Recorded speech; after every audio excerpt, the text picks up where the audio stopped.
तो इंजेक्शन तो हमारे पर कोई लगे नहीं, हमको तो मालूम पड़ता था चीर रहे हैं, फाड़ रहे हैं, काट रहे हैं। तो हमने कहा तुम रोए नहीं, चिल्लाए नहीं? क्या मैंने सह लिया, उतनी शक्ति थी मेरी में। हम कहते यो क्यों क्या कहते, कोई मैं रबड़ का बना हुआ गुड्डा तो नहीं था, फिर था तो आदमी ही। तो शरीर का अध्यास समाप्त हो जाए, यही तपस्या है। हम आपको लंबी हो जाएगी कथा सुनाएंगे नहीं, हम कभी आप रल मिल के बैठेंगे तो सुना देंगे कि हमको भी एक बार अध्यास समाप्त हो गया था। और इतने इतने कंकड़ के टुकड़े, वो आया नहीं है यहां पर, शख्स आने वाला था, नहीं तो मैं उससे पूछा देता, वो भी डॉक्टर है। इतने कंकड़ के टुकड़े मेरे पीठ में चुभे हुए थे, अध्यास समाप्त हो गया था, मैं आराम से खर्राटे ले रहा था। और जब मैं उठा तो जब कंकड़ निकाले जाने लगे तो मैं हाय हाय कर रहा था, चीख रहा था, और रक्त की धार बह रही थी। ये चुभ गया, मुझे मालूम ही नहीं पड़ा, मैं सो गया। आप समझ रहे, और सोता रहा। ये मेरे जीवन की घटना है। अध्यास समाप्त हो जाए, यही तपस्या है। वाल्मीकि मरा मरा मरा कहते, अध्यास समाप्त हो गया, भूख समाप्त हो गई, प्यास समाप्त हो गई, प्राणावरोध हो गया। राम जी शरीर पर दीमक की ड्यूटी लगी, सारे शरीर में दीमक। बल्मीक उसी को बताते हैं, बल्मीक से आवृत हो गया शरीर।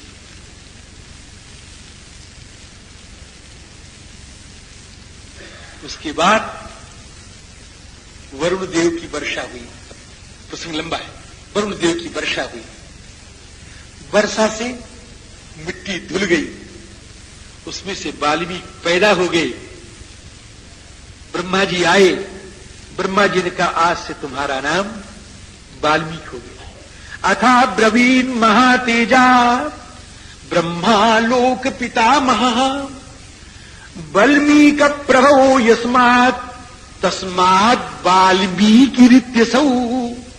वाल्मीकि से पैदा हुए इसलिए तुम्हारा नाम वाल्मीकि है। वर्षा से मिट्टी धुली, इसलिए वरुण ने कहा मेरा पुत्र है। वरुण बने जल, इसलिए वरुण पुत्र भी इनकी संज्ञा है। तथा प्राचीन सादासीत, और भृगुवंश में पैदा हुए थे, इसलिए भृगुवंशी कहते हैं हमारे वाल्मीकि हैं। इस तरह से तीन के पिता कहलाए, तीन इनके पिता हो गए। भृगुवंशी पिता हो गया, वरुण पिता हो गए, और वाल्मीकि पिता हो गया। और तीनों नाम सार्थक हैं, ये संगति लग गई। राम जी तपस्वाध्याय निरतम तपस्वी वाग्विदाम्बरम नारदम परिपप्रच्छ वाल्मीकिर्मुनि पुंगवम। नारद जी महाराज से वाल्मीकि जी महाराज ने पूछा कि महाराज एक बात बताइए, ये कथा राम जी के जमाने की है। राम जी विद्यमान थे उस समय कथा लिखी गई, ये रामायणी कथा उस समय लिखी गई जिसमें राम जी थे, राजा हो गए थे। राजा होने के बाद ये कथा लिखी गई। महर्षि वाल्मीकि पूछ रहे हैं कोन्वस्मिन् सांप्रतम लोके गुणवान, इस समय इस लोक में गुणवान कौन है, वीर्यवान कौन है, ये सब बताइए आप। 16 गुणों में 16 गुण पूछे महर्षि वाल्मीकि, 16 गुण पूछे। उनका मैं खाली पारायण कर दो रहा हूं। 16 गुण। कोन्वस्मिन् सांप्रतम लोके गुणवान कस्य वीर्यवान, एक एक की व्याख्या। ये महाराज जी ये खाली 20 श्लोक हैं। 16 गुण तो महर्षि वाल्मीकि ने पूछे, और लगभग 66 गुण, 76 गुण महर्षि 66 और 16 कितना होगा, 66 16 84 होगा ना, तो 68 गुण महर्षि ने कहे। नारद जी महाराज देवर्षि महर्षि ने 16 पूछे, और उन्होंने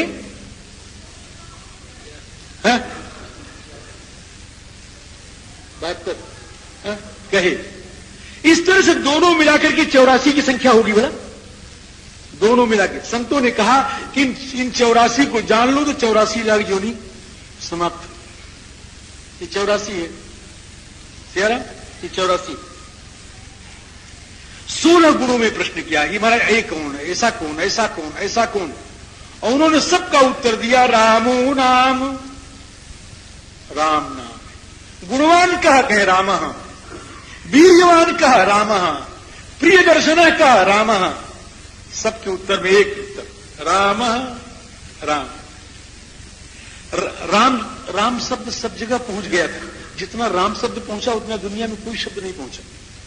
रामो रामश्च रामेति, राम राम राम। कर्णे कर्णे जपंजन, जहां राम राम राम राम।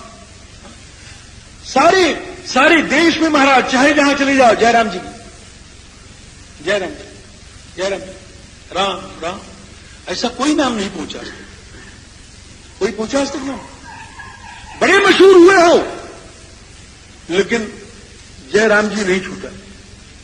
राम जी सीमित जगह पर जय कृष्ण भी लोग कह देते हैं, लेकिन सीमित वो ब्रज क्षेत्र, ब्रज में भी देहात में जाओ तो राम ही राम कहे राम। मैं महाराज जी भारतवर्ष के बाहर इतनी अपने संस्मरण नहीं सुनाने जा रहा हूं, लेकिन प्रसंग है। भारतवर्ष के बाहर में कई जगह गया, कई देशों में गया, वहां पर मैंने देखा राम कथाएं प्रचलित हैं। लोगों ने अपने अपने देश के रामायण ग्रंथ मुझको भेंट की, ये मेरे देश की रामायण, ये मेरे देश की रामायण। राम कथा सब जगह विभिन्न प्रकार से है। तो राम राम राम सारे संसार में प्रचलित हो गया। इस प्रकार से महर्षि देवर्षि नारद ने महर्षि वाल्मीकि के उस प्रश्न का उत्तर राम कौन है, ये जो गुण कहे हैं, आत्मवान को जिता क्रोधो द्युतिमान को न सूय कहा, ये गुण नहीं है, ये रामचरित्र है। इसमें यही तो सुनाया है उन्होंने, यही सुनाया है उन्होंने। इसी में राम कथा पिरोई हुई है, इसी में राम कथा पिरोई हुई है महाराज। आत्मवान में, जित क्रोध में, द्युतिमान में, अनुसूयक में, इसमें राम कथा पिरोई हुई है। इसको किसी संत के पास बैठो और इस नवाज से नहीं सुनी जा सकती। कम से कम महाराज हमको अगर बताना हो तो 3-4 महीने में जरूर बताऊंगा। 3-4 महीने से नीचे नहीं लगे। 3-4 महीने के अंदर ही बताया जा सकता है कि किस एक, वो भी पूरा नहीं, वो भी एक सूत्र बताया जा सकता कि इस विशेषण में ये कथा पिरोई हुई है। इस प्रकार से समूची राम कथा सूत्र के रूप में श्री नारद जी महाराज ने सुना दी और श्री वाल्मीकि जी महाराज ने समूची राम कथा सुनी। और सुनने के बाद अब आगे कहते हैं कि नारदस्य तु तद्वाक्यम श्रुत्वा वाक्य विशारदः पूजयामास धर्मात्मा सह शिष्यो महामुनिम। कथा सुनने के बाद नारद जी महाराज का पूजन किया अपने शिष्यों के साथ, और नारद जी महाराज आकाश मार्ग से आगे चले गए। श्री वाल्मीकि जी कथा सुनने के बाद अपने शिष्यों को साथ में लेकर के स्नान कर, एक शिष्य थे भरद्वाज जी महाराज, उनको साथ में लेकर के स्नान करने के लिए तमसा के किनारे गए। तमसा के किनारे गए, बड़ा निर्मल जल था, कीचड़ नहीं था वहां पर, और उसी के समीप में एक पक्षी का जोड़ा टहल रहा था। तस्याभ्यासेतु मिथुनम, उसी के समीप एक पक्षी का जोड़ा टहल रहा था, और अनपाई थी, उन दोनों में बड़ा प्यार था आपस में।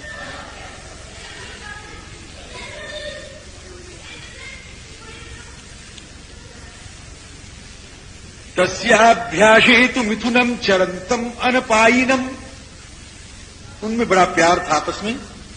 वो लोग घूम रहे थे और उधर से एक बहेलिया आया और बहेलिये ने खींच करके बाण मार दिया। जो नर पक्षी था वो मर गया, जो स्त्री थी वो चिल्लाने लगी, और उसकी चिल्लाने की आवाज को सुनकर के महर्षि का हृदय तड़प उठा। साधु का हृदय था, साधु का हृदय था, तड़प उठा, चीत्कार कर उठा, करुण क्रंदित हो उठा। हा हंत, अरे दुष्ट, अरे क्रूर, अरे पाषाण हृदय, तूने इस पक्षी को मार करके क्या लाभ मिला तेरे? मैं श्राप दे रहा हूं कि जिंदगी में तुझे कभी शांति न मिले। और श्राप देने में एक श्लोक निकल गया, मां निषाद प्रतिष्ठात्वम अगम शाश्वती समाह यत् क्रौंच मिथुनाद एकम अवधि काम मोहितम मां निषाद प्रतिष्ठाम त्वम। अरे निषाद, अरे बहेलिए, अरे निर्दय, अरे क्रूर हृदय, अरे पाषाण,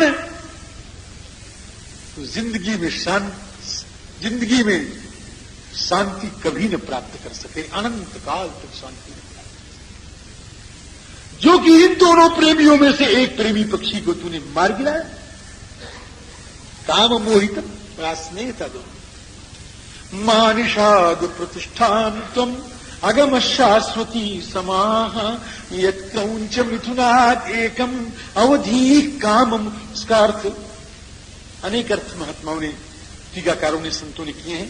उन्हीं के चरणों में बैठ के मैं भी एक अर्थ प्रस्तुत कर रहा हूं। इसमें मंगलाचरण है महाराज। अभी ये अर्थ बदल रहा है, देखिए। मां निषाद संबोधन हो गया, हे मां निषाद, हे मां निषाद। मां निषाद मने, मां मने लक्ष्मी, और उनके पास जो निषदन करे, निषीदती, श्री लक्ष्मी जी के पास जो बैठे, या लक्ष्मी जी को जो अपने पास बैठावे, उसका नाम, या लक्ष्मी जी जिसमें समाहित हो, उसका नाम है मां निषाद। एक अर्थ, एक शब्द हो गया, मां निषाद। हे लक्ष्मी रमण, हे लक्ष्मी रमण, हे रमा रमण, हे सीतापति, हे जानकी जानी। महर्षि कहते हैं मैं आपको आशीर्वाद दे रहा हूं। आशीर्वादात्मक मंगलाचरण है। मां निषाद, क्या आशीर्वाद दे रहे हो? कि प्रतिष्ठाम त्वम अगमः, तुम प्रतिष्ठा को प्राप्त करो। कब तक? शाश्वती समानंत काल तक। क्यों? यत् मैंने यस्मात्, चूंकि तुमने ये जो दो जो एक जोड़ा था दुष्ट का, क्रौंच मैंने दुष्ट, इस दुष्ट का जोड़ा था रावण और मंदोदरी का, उसमें से एक को तुमने मार दिया, अर्थात रावण को मार गिराया, संसार में तुमने शांति कर दी, इसलिए तुम प्रतिष्ठा प्राप्त करो, मैं तुम्हें आशीर्वाद दे रहा हूं। मां निषाद प्रतिष्ठाम तुम अगम शाश्वती समाह यत् क्रौंच मिथुनाद एकम अवधि काम मोहितम। वैदिक वाङ्मय के बाद सबसे पहली कविता है, सबसे पहली कविता है 32 अक्षरों की, अनुष्टुप छंद, सबसे पहली कविता है। इसी में 7 कांड भी है हमारे। हाँ, मां निषाद बालकांड, व्याख्या नहीं करता हूं। प्रतिष्ठाम तुम मगमः, अयोध्या कांड। शाश्वती समाह, अरण्यकांड। यत् क्रौंच मिथुनादेकम अवधि काम मोहितम, किष्किंधाकांड। यत् क्रौंच, सुंदरकांड। और यत् क्रौंच मिथुनादेकम अवधि काम मोहितम, लंकाकांड। जगत शाश्वती समाह, इसी में उत्तरकांड। 7 कांड भी इसमें सन्निहित हैं। इस प्रकार से महर्षि के मुख से जब ये श्लोक निकला, महर्षि लेकिन सोचे मेरे मुख से कैसा निकल गया, ये तो पद्य है। भरद्वाज जी से कहा देखो देखो कितना बढ़िया है। पादवद्धा अक्षर समः तंत्री लय समन्विता। इसकी पाद 4 चरण है, और चारों चरण में अक्षर बराबर है, हर एक में 8-8 अक्षर है, और वीणा पर इसको गाया जा सकता है बड़े मजे में। ये मेरे मुख से कितना अच्छा निकला। सोच रहे थे कैसी है, कैसी मेरे मन में करुणा आ गई। सुन लिया, ये करुणा कैसे आ गई मेरे मन में, पक्षी को देख करके मेरे मन से ऐसा कैसे निकल गया। उसी समय ब्रह्मा जी महाराज आते हैं। ब्रह्मा जी महाराज ने कहा, ब्रह्मा जी महाराज जब आए, बड़ा स्वागत किया, सत्कार किया। एक बड़ा बढ़िया मर्यादा दिखाई गई। ब्रह्मा जी महाराज आए, आज गाम ततो ब्रह्मा लोक करता स्वयं प्रभु। ब्रह्मा जी महाराज के आने के बाद ये उठे।